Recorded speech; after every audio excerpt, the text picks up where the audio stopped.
Depression রোগের কোনো ওষুধ, মন খারাপের কোনো ওষুধ আমি বলছি যে যেখান থেকে শুনতে পাচ্ছেন প্র্যাকটিক্যাল করে দেখবেন, ভালো লাগলে করতে থাকবেন, ভালো না লাগলে বাদ দিবেন। আমি প্র্যাকটিক্যাল করেছি সেটা আপনাদেরকে বলছি।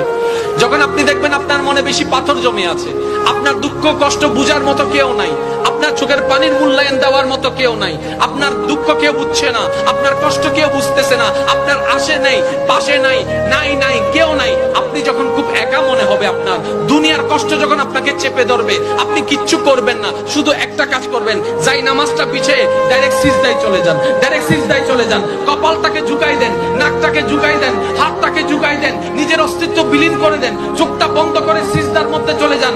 আল্লাহর ওয়াস্তে করে বলছি, কিচ্ছু পড়া লাগবে না, শুধু সিজদার মধ্যে পড়তে থাকেন, সিজদায় পড়ে থাকেন, কান্না করতে থাকেন। ওনাকে বুঝান যিনি আপনি না বললেও সবকিছু বুঝে, ওই রবকে জানান যিনি আপনি না জানালেও সবকিছু জানে। দুনিয়ার মানুষ তো আজকে বললে কালকে চুপ উল্টাই ফেলে, ব্ল্যাকমেল করতে শুরু করে। রব তো সবকিছু জানার পরেও দোষ গোপন করে রেখেছে। ওই রবের দরবারে সবকিছু বলতে থাকেন, 1টা মিনিট 2টা মিনিট 3টা মিনিট, দেখবেন আপনার সমস্যা তখন সমাধান না হলো অন্তরে এমন একটা শান্তি লাগবে যেটা আপনার পৃথিবীর কোথাও খুঁজে পাবেন না। সুবহানাল্লাহ।